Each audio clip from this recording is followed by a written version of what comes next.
اوس وار رسیږي ښاغلي رحمت الله زیارمل صاحب ته په ډېر درنښت باندې کوم چې راشي او خپل شعر په موږ پیرزو کړي. وبخښئ تر اوسه پورې ما چې کومه سپارښتنه او هیله له دوستانو کړې وه ډېره ښه روانه ده، یو شعر او ډېر په خوند کې. نو که چېرته بیا مشاعرې دپاره موږ نور وخت لرو، دا کړۍ به بیا راتاو کړو، خو که همداسې مخکې لاړ شو موسیقي دپاره به هم ښه وخت ولرو، د مشاعرې نه به هم ښه خوند واخلو. مهرباني زیارمل صاحب. بسم الله الرحمن الرحیم. ټولو ګډونوالو ته سلامونه او مینه. زه شعر تلیفون نه وایم، الله غفور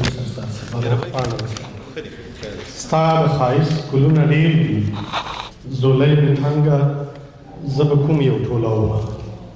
یو څو بیتونه مې لیکلي دي او عنوان مې ورکړی ادې مې. ما به هغې به ما ته زمزمه کوله، ما به هغې به ما ته زمزمه کوله. ادې به هر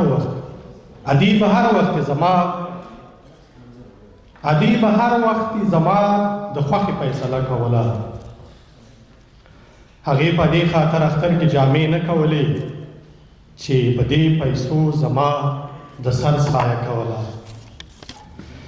هغې په دې خاطر اختر کې جامې نه کولې چې په دې پیسو زما د سر سایه کوله. مونږ غریبو ما کتاب ته پیسې نه درلودې، مور مې په پټه د ابا د جب پاسره کوله. مونږه غریبو مونږ کتاب ته پیسې نه درلودې، مور مې په پټه د ابا له جب پاسره کوله. خویندې د ورونو د جنګونو په بدلو کې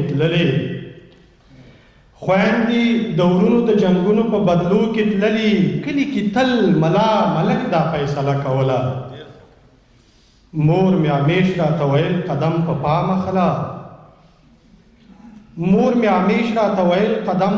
مخله، ځکه یې هر وخت په نظر زما پیره کوله.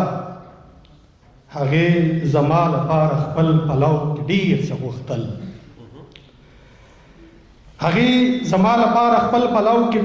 غوښتل، هغې به هره شپه په دغې نیت سجده کوله. ژوند له بلا لوړو ژورو ډکو بیا هم ښه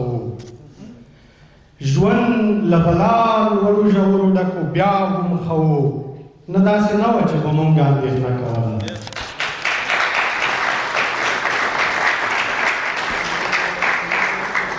زیارمل صاحب نه مننه. په ډېر درنښت زموږ مشر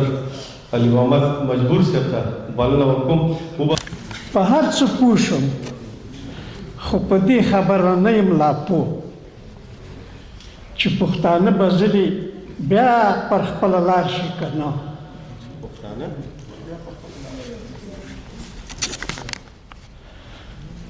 چې ما په تا ولي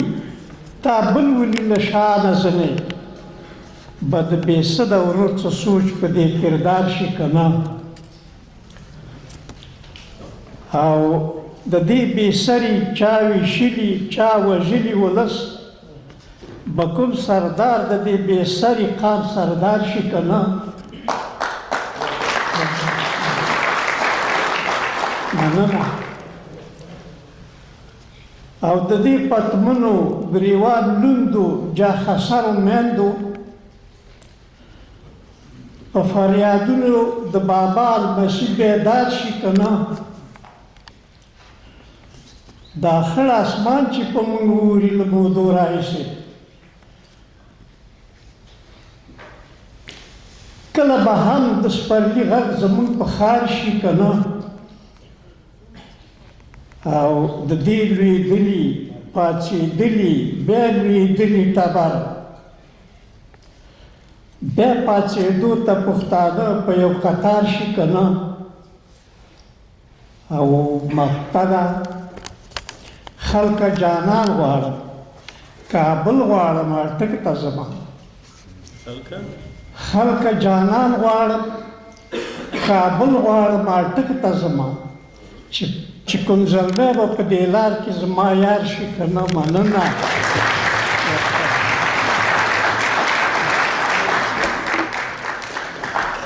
مجبور کاکا نه ډېره مننه. یو بل ځوان چې زمونږ د کونړ سیند د مشاعرې سره کمکی او رازلمی شوی دی.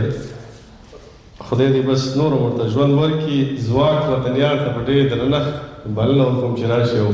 خپل شعر زموږ سره شریک کړي. ځواکجانه راځه. ما تاسو ته چې ویلي وو چې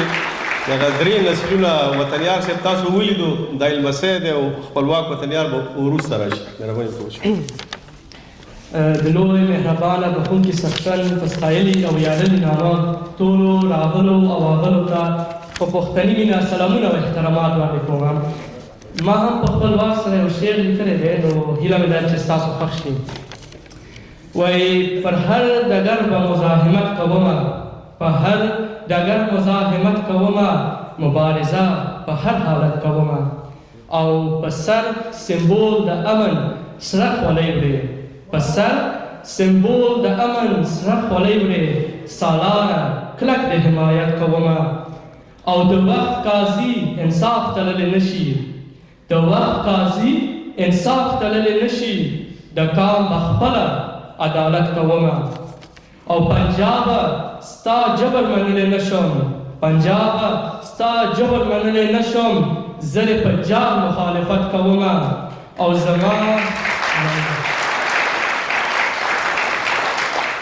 زما وطن ما ته جنت ښکارېږي، زما وطن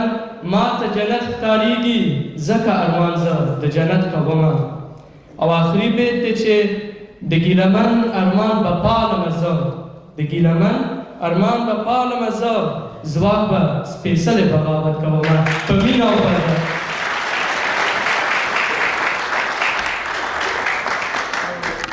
ځواکجانه مننه لویشي.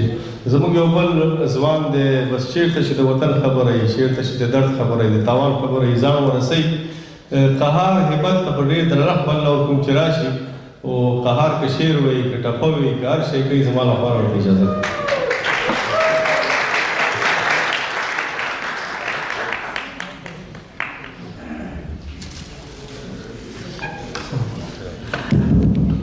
ډېره مننه، ټول سلامونه. زه به دا شعر ضرور ووایم چې د نورو خلکو وخت ونه نیسم. وایي نشر کوم نشور کوم یاره لکه شپه، نشر کوم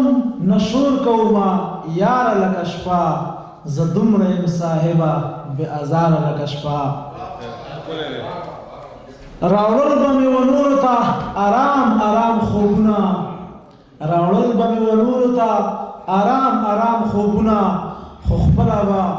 بیا ویل کوم تر سهاره لکه شپه. او زړوندم ما د رنګ کرار هېڅ نه ده لیدلی،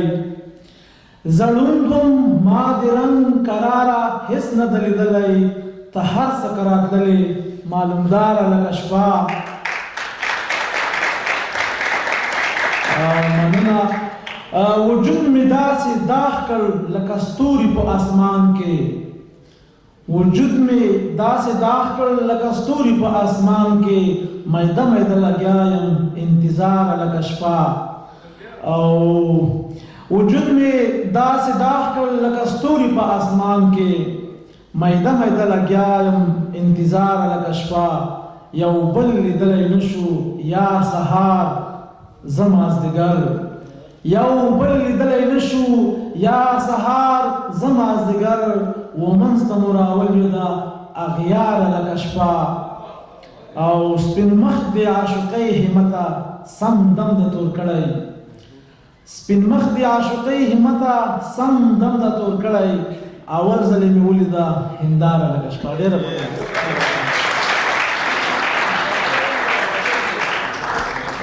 ځواکجانه ډېره مننه، ډېر ښکلی شعر و.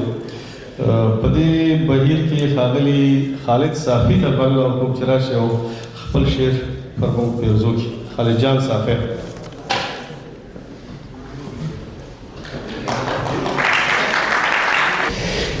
هندوان د مرګ نه پس یې ځل کا، هندوان د مرګ نه پس یې ځل کړي، زه مسلمان جانان ژوندی سېزلی یم. او مننه. تا چې لیدم هغسې نه یم، تا چې لیدم هغسې نه یم، اوس په لکړه د تنور لاړې لزمه کونړه ستا د منظرو نظر شم کونړه ستا د منظرو نظر شم ستا ښکلو ښکلو سردارو نظر شم هره دره دې د ستایلو وړ ده ستا د نښترو د ځنګلو نظر شم چې غم د زړه مې وړي له ځان سره چې غم د زړه مې وړي له ځانه سره زه یې د سیند مستو څپو نظر شم چې دې په مینه کې نشه نشه دي چې دې په مینه کې نشه نشه دي ستا د باتورو شازلمو نظر شم چې په تاریخ کې نومیالي یادېږي چې په تاریخ کې نومیالي یادېږي ستا د شډلو پښتنو نظر شم تا د مجرو په شان بچي روزلي تا د مجرو په شان بچي روزلي ستا د جمال لوړ فکرو نظر شم تا کې فریاد د چنګیز خان سکندر ستا د غښتلو میړنو نظر شم ته د ختیځ هسکه شمله یادېږي ته د ختیځ هسکه شمله یادېږي کونړه ستا د دنګو غرو نظر شم چې هر ماښام سیتار منګې وي پکې چې هر ماښام سیتار منګې وي پکې ستا د هر کور کلي حجرو نظر شم په ګلورینو ټپو پیغلې ورځي په ګلورینو ټپو پیغلې ورځي کونړه ستا د ګودرو نظر شم او ستا د سوکړک او د شړومبو نه لوګې ستا د سوکړک او د شړومبو نه لوګې ستا د شوتلو د سبو نظر شم او والله چې ډېر مې په زړه ښه لګېږي والله چې ډېر مې په زړه ښه لګېږي ستا د خوږ نوم د اورېدو نظر شم خالد صافی دې تل په زړه کې ساتي ستا د څوکۍ مازدیګرو نظر شم ډېره مننه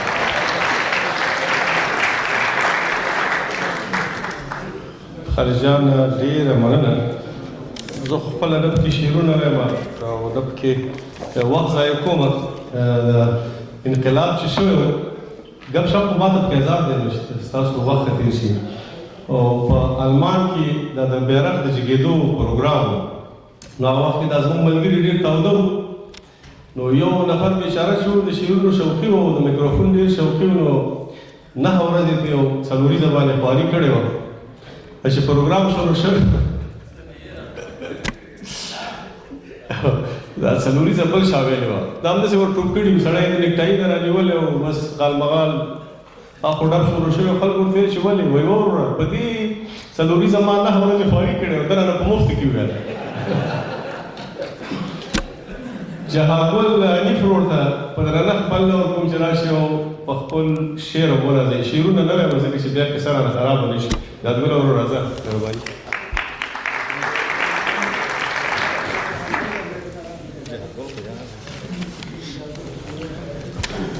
راشه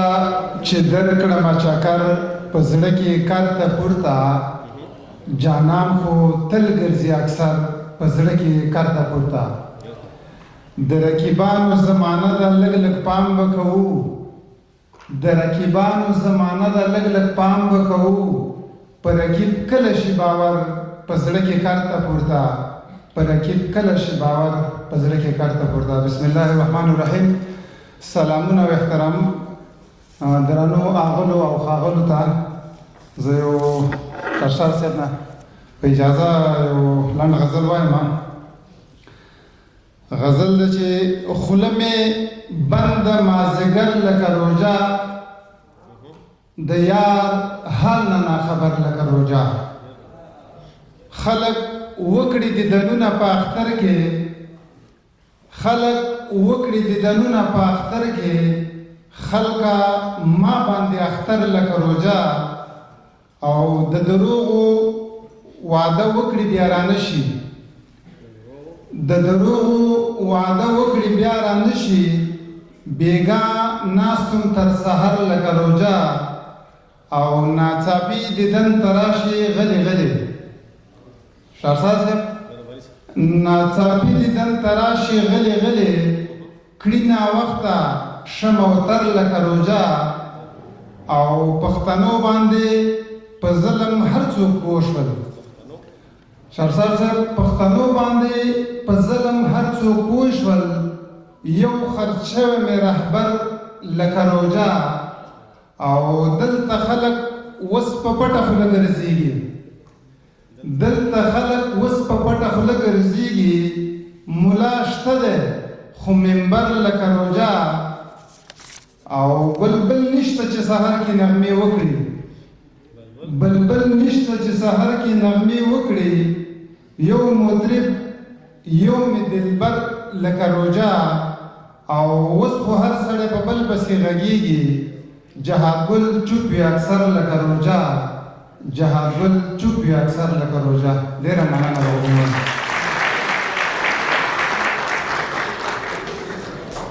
جهاد ګل ورونه ډېره مننه. جهاد ګل چې دی دوه نومونه لري، یو نوم یې حنیف وزیر دی او زموږ عادت شوی دی جهاد ګل ورته ویو. ډېره مننه جهاد ګل ور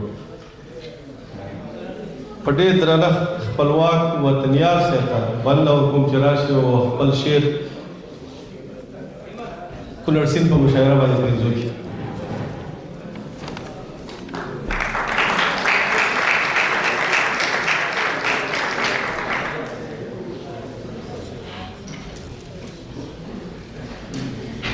سلامونه او نیکی هیلې. ما پخوا فکر کوم چې زه به شاعر یم او تېر کال ډاکټر صاحب درمل شعر تعریف کړ نو زه پکې نه وم خو بیا هم سپین سترګی به ویم. ساقي تاله راغلی یمه اور در ځنې اخلم اور در ځنې اخلم او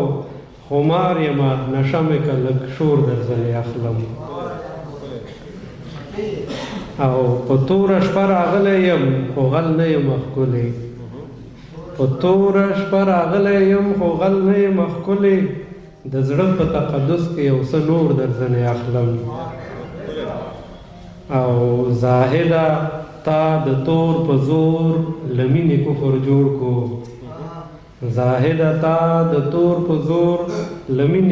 جوړ کو دوره در ځنې اخلم او تور در ځنې اخلم. زاهده یو څو کسان زموږ ډېر د حساب خلک دي، یو پکې روپي صاحب دی مهرباني. دا خو په هم باندې واجب ده سرشار صاحب ډېره مننه.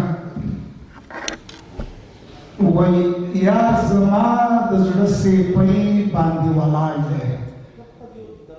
او لکه غر د غره په ژۍ باندې ولاړ دی. اسمان ځمکه یې له ماخه رڼا اخلي، د مخ نور یې په سپوږمۍ باندې ولاړ دی او د ظالم جانان نظر لکه لیندۍ ده ځکه غشی مې مرۍ باندې ولاړ دی او مازدیګر دی د کور خوا کې یې تېرېږم. مازدیګر به در یاد شوی بېکسیار صاحب. مازدیګر دی د کور خوا کې یې تېرېږم، هر نظر مې په بلۍ باندې ولاړ دی او د بختوری مې نن بیا وریځو کې پټ دی، خوار نصیب مې پر بیړۍ باندې ولاړ دی. د بختوری مې په وریځو کې بیا پټ دی، خوار نصیب مې پر بیړۍ باندې ولاړ دی او که پر زړه خدای د رحم اوبه توی کړي درمل صاحب، که په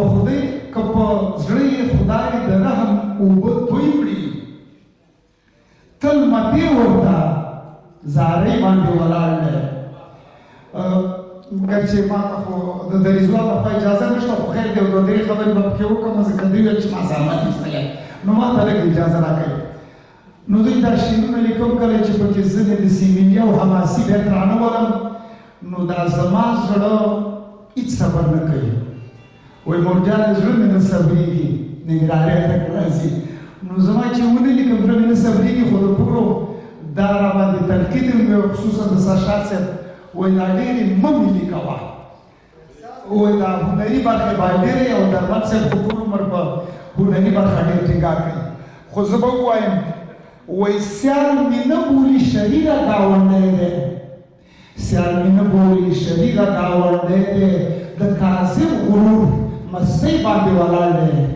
خو نږدې د مارګلۍ پورې ورځمه خو نږدې د مارګلۍ پورې ورځمه د خطر زنګې ګړۍ باندې ولاړ دی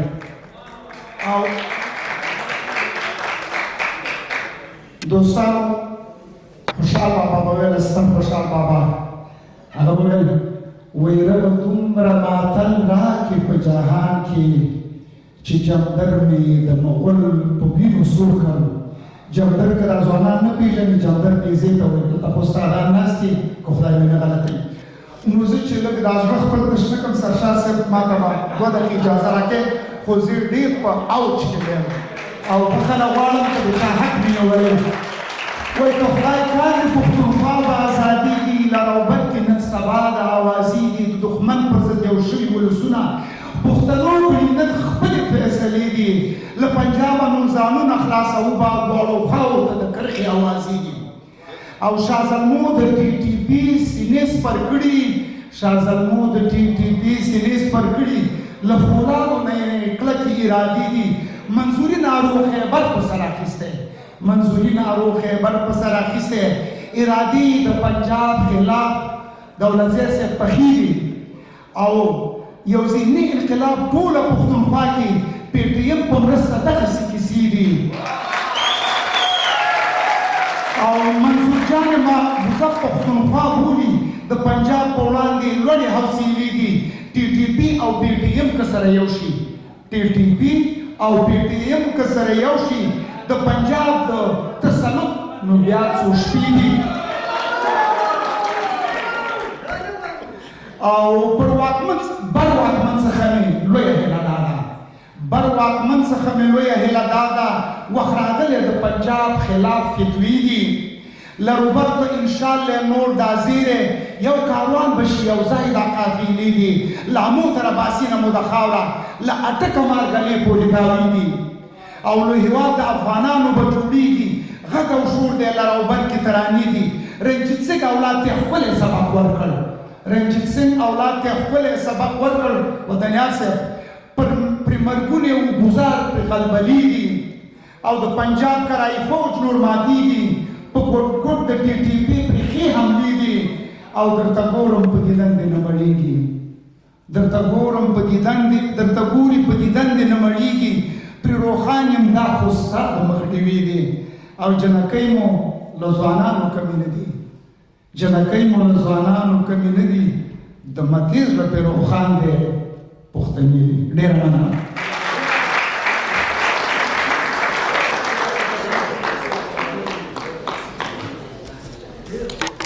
رحمت الله جان ونه ډېره مننه کور ودان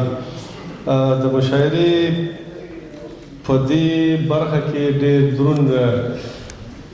امید دیدار بشیر باران صاحب وایي چې په خوتن کې د سیلۍ بولي بدلې د بلې په نوش دی والوتې بلبلې ګله رنګ دی د خرنې مازدیګر دی ړنګ موربل دی ډوبه شپه ده د ګوملې په بدن دی خولۍ ماتې رود او مشک دی د سینې په چاک دی باغ دی د سنځلې ما په غاړه کړل د صبر تعویذونه مال ستوني درنه ټول کړل تر څنګلې د ښایستې پیمانې یوړې له ترکو د تاجکو نجونه زیړې زونډه ګلې او زه خطا جوړه جوړه پکې شو دین یم د خطا لونه د یو تر بل نه ښکلې او د جبین خالې خورشید د خراسان دی ته وه میاشت په پامیلونو راختلې ډېره مننه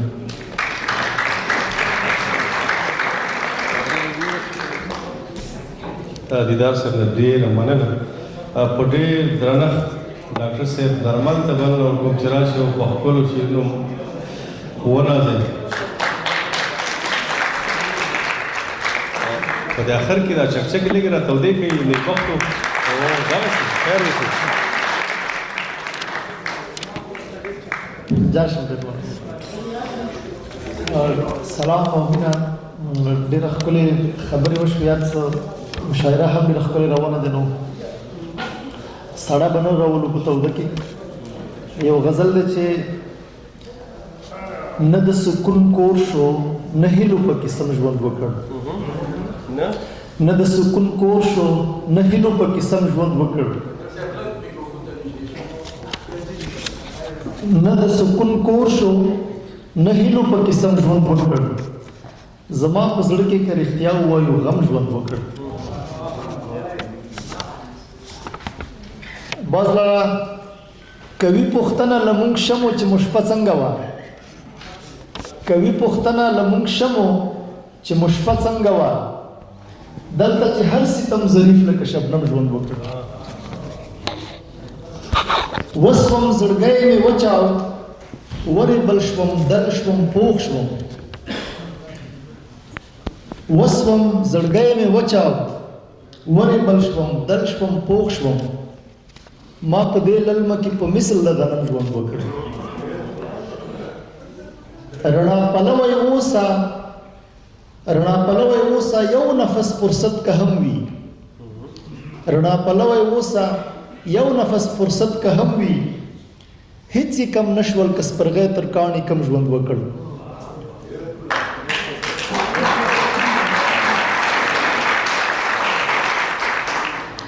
رڼا پلوی اوسه یو نفس فرصت که هم وي هیڅ یې کم نشول که سپرغی تر کاڼي کم ژوند وکړ د سو بلار د حوادثو په ډګر تیره ده د سو بلار د حوادثو په ډګر تیره ده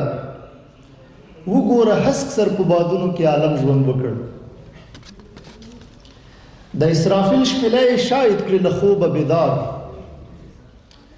د اسرافیل شپیلی شاید کړي له خوبه بیدار ځینو ژوندیو هم د مړو په رقم ژوند وکړ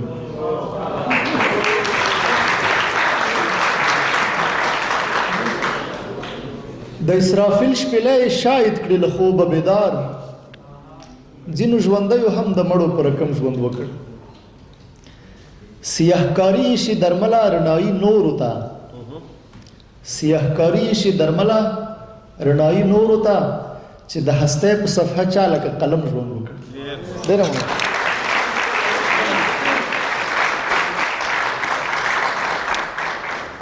مننه ډاکټر صاحب درمل مننه کوم د هغه خلکو قرضي سره څه شته او چې د یو فکر د بل د عمل لار ده چې د یو فکر د بل د عمل لار ده یو غني د بل غني سره څه شته سړکونه لوی بندونه کانالونه سړکونه لوی بندونه او کانالونه راته ښکاري آبادي سره څه شته او د فساد او د تضاد دوره شوه تېره پرمختګ او سوکالي سره څه شته خو افسوس چې رڼاګانې خفه ښکاري خو افسوس چې رڼاګانې خفه ښکاري د تیارو د روښنایي سره څه شته او نیمایي نسل په تمه د تعلیم دی نیمایي نسل په تمه د تعلیم دی د دوی هم د زندگی سره څه شته د امید میوه خوږه ده صبر غواړي د امید میوه خوږه ده صبر غواړي د غوټۍ د پسرلي سره څه شته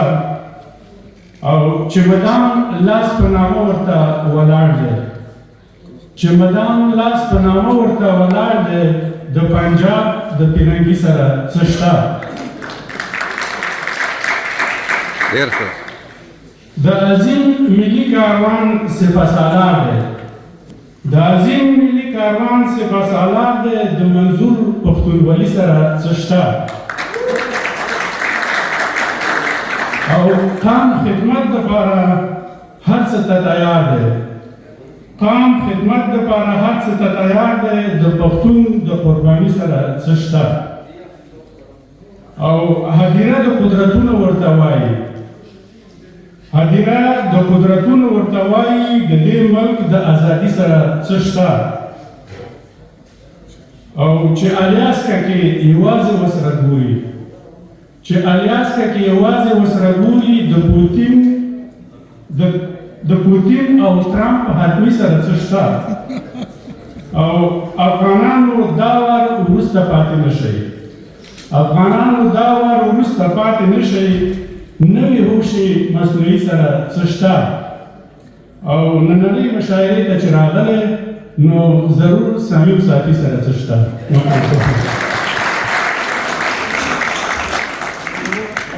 نو مشاعره زمونږ آخري پړاو ته رسېدلې ده. د ډنمارک نه زمونږ مشر شاعر بیکسیار صاحب راغلی دی. په درنښت ورته بلنه ورکوم چې راشي او خپل شعرونه په مشاعره او په کونړ سیند او په دې ګډوال باندې پیرزو کې. عبدالمالک بیکسیار صاحب.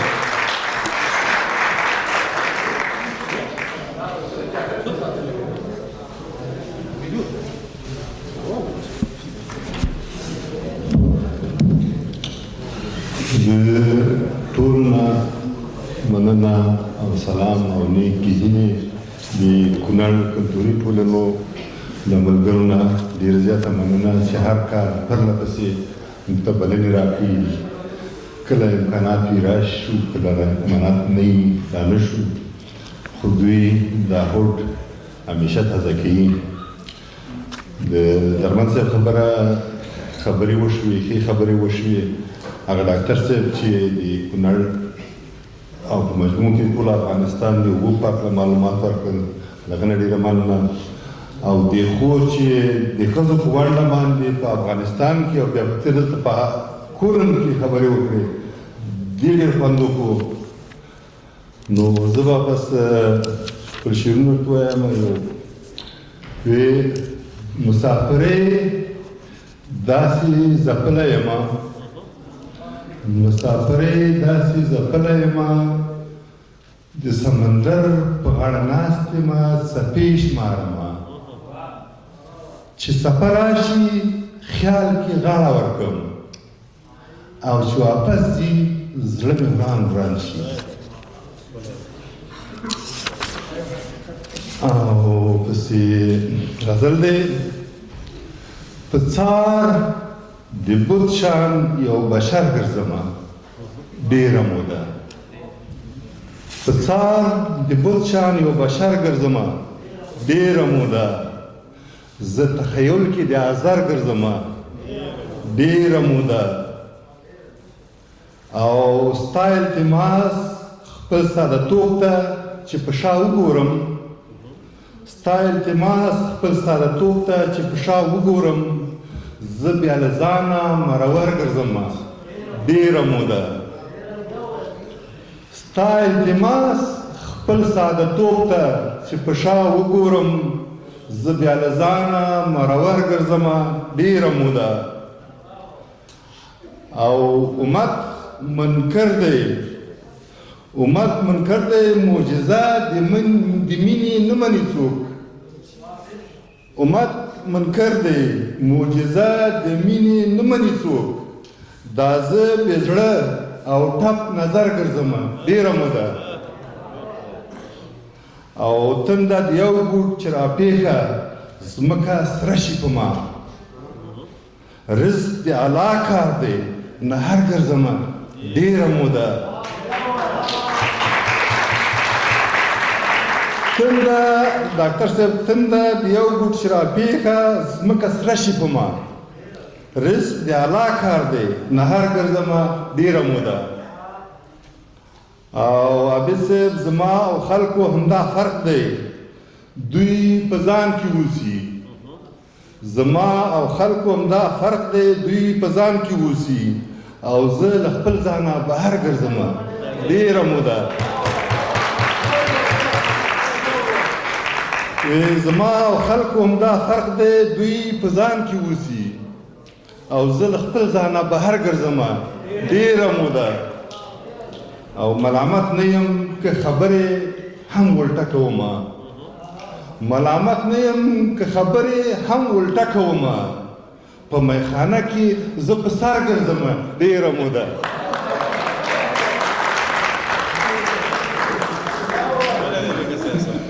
ملامت نه یم که خبرې هم الټه کومه، په میخانه کې زه په سر ګرځمه ډېره موده. او زه د خپل اصل ورکول نه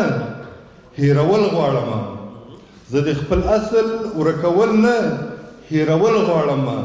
زه بېکسیار په نوم هنر ګرځم ډېره موده ډېره مننه ټوله موده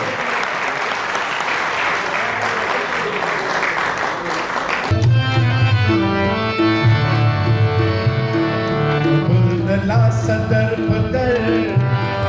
بل عزیزان ګورا دلا صدر بدر بل عزیزان ګورا مرد کو سورې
د ښکلا د لټون یوټیوب چینل خپرونې قدرمنو مینوالو او د کونړ سیند مشاعرې درنو لیدونکو د خپرونې په دې برخه کې د مشاعرې په دې برخه کې د نومیالي او وتلي شاعر باز محمد عابد صاحب سره ولاړ یم د ده نه به د دې مشاعرې په اړه باندې پوښتنه وکړم اول ورته ښه راغلاست وایم عابد صاحب ستړي مشئ په خیر راغلی هر کله راشئ مشاعرې ته په خیر راغلی شعر خو د مینوالو واورېده هغه زموږ په خپرونه کې نشر کېږي د داسې مشاعرو پردیو هېوادونو کې څه ګټه لري؟ دغسې مشاعرې چې زموږ د هېواد د ارزښتونو سره تړاو لري او بیا په نورو هېوادونو کې مثلا په پردیسۍ کې او دغومره 100 تر 200 پورې افغانان پکې راټولېږي دا یو ډېر لوی غنیمت دی او بل دا چې زموږ هغه کلتوري برخه هم بیرته رغول کېږي مثلا دغسې اوس زموږ په هېواد کې کوم مشاعرې نشته دی که وي بیا په مشاعرو کې مثلا دغسې ولولې نشته دی لکه نن چې موږ دلته ولوسو واورېدې وملیدې مثلا هغلته په موسیقۍ باندې بندیز دی خو لیکن دلته موسیقۍ ته وده ورکول کېږي دا ټولې هغه ګټې دي چې موږ په پردي هېوادونو کې ګورو او کورودانۍ وایو د کلتور د کونړ کلتوري ټولنې استازو ته چې دغسې پروګرام یې جوړ کړی دی او موږ ترې نه خوند واخیستو ډېره زیاته مننه عابد صاحب خدای دې له عمر درکړي چې همیشه راشئ موږ سره په دې مشاعرو کې ګډون وکړئ په تاسو لا رنګینه کېږي په تاسو لا ښایسته کېږي خدای دې خوشحاله او باد لري ډېره مننه چې موږ له وخت راکړو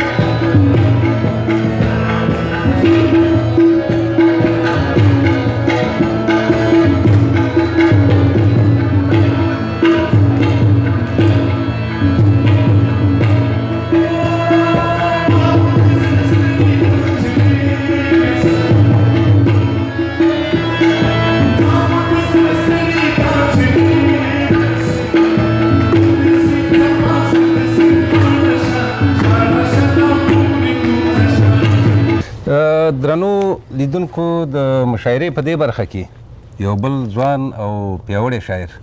لیکوال ښاغلی رحمت الله زیارمل صاحب را سره ولاړ دی دا به مکمل ځان تاسو ته اول معرفي کړي بیا ترې زه پوښتنې لرم او دې مشاعرې ته ورته ښه راغلاست وایم زیارمل صاحب په خیر راغلی او ډېره زیاته مننه صافیه صاحب زما نوم رحمت الله زیارمل دی زه د افغانستان د ننګرهار یم افغانستان ننګرهار په خیر دې مشاعرې ته اول ځل راغلی که مخکې هم راغلی وي ډېره مننه اصلا د فرهنګي مسایلو سره خو زموږ تړاو تقریبا 2 لسیزې نیسي زه په 2022 اولو کې المان ته راغلم او چې راغلی یم نو هماغې له اولو ورځو نه فرهنګي غونډې نه قضا کوم دلته څو ځل راغلی یم زه همیشه به همت درکړي دا د کونړ کلتوري ټولنه چې په 2009 کال کې د دې ډبره کېښودل شوې ده او د هماغې رئیسي د کونړ سیند دودیزه مشاعره هر کال دلته جوړیږي او د ټولې اروپا نه لکه تاسو ویل د بیکاسیار صاحب راغلی او ډېر هغه نومیالي او یا چې هغې د پېژندګلۍ ته موږ ضرورت نه لرو چې دلته یاد کړو هغې ټول هېوادوال یې پېژني نو د داسې مشاعرو د پښتو ادب په هکله د داسې مشاعرو ګټې څه دي؟ بالکل دا ډېره مهمه پوښتنه ده زه غواړم 2 برخو کې ځواب درکړم اول خو د کونړ د کلتوري ټولنې نه ډېره زیاته مننه دغې ټولنې رښتیا هم د ډېرو کلونو راهیسې په یو پردي هېواد کې دوی فرهنګي فعالیتونه کوي دا اسانه نه دي د دې دپاره امکانات برابرول ځای برابرول خلک راټولول په یوه ډېره بوخته دنیا کې دوی ډېر څه کوي او که د دوی تر څنګ نورې ټولنې هم دغه ډول فعالیت کوي نو زه د یو افغان فرهنګوال په توګه ترې مننه کوم دویمه خبره دا ده چې زه غواړم یوه تکراري خبره وکړم چې په کتابونو کې ده چې د یوې ژبې غښتلتیا پرته د دغه ډول فرهنګي ناستو او فرهنګي فعالیتونو نه پرته نه کیږي په څه معنی زموږ اولادونه چې د خپل وطن نه ډېر لرې راغلي دي مګر ضرورت لري چې د خپل هویت چې هغه ته ورک نشي خپله ژبه ژوندۍ وساتي تاسې وکتل ما سره زما وړوکی زوی هم دلته راغلی دی د دې لامل دا ده چې زه غواړم هغه ته وښیم چې ستا په هویت کې څه شی دی، کوم ارزښتونه پکې دي. یوازې ژبه نه ده. مثال ته باید لاړ شي وګورې هلته د مشرانو تربیه زده کړې، ته باید لاړ شي وګورې چې زموږ پښتو موسیقي څه شی ده، د ژبې دپاره زموږ خلک څه کوي، څنګه لباس اغوندي. نو په پردي وطن کې دغه ډول ناستې جوړول دا یوازې یوه مشاعره موږ نشو ګڼلی، دا یوازې د موسیقۍ او غړکۍ برخه نه ده. تقریبا دا به یوه ورځي، مګر دا د مکتب یوه برخه ده چې زموږ ځوان نسل ته ډېر څه ورکوي او زموږ مشران چې دلته راځي هغوی پکې د خپل زړه دردونه د شعر په ژبه بیانوي چې هغه خپله بیرته زموږ ټولنې ته ضرورت لري. نو که زه خپله خبره را لنډه کړم، دا ډېرې زیاتې مهمې دي او موږ هیله لرو چې دا به ستاسې د نورو ملګرو په ګډې خوارۍ سره پراخه شي او وده به وکړي. مننه کوم تاسې ټولو نه. خوشحاله اوسئ. ډېره زیاته مننه ستاسو د تګ نه. دا مشاعرې په تاسو ابادي دي، په تاسو لا ښکلي دي. هر کله راشئ، هر وخت به راځئ. ډېره مننه صاحب. موږ وخت راکړو. ډېره زیاته مننه. هر وخت ډېره مننه.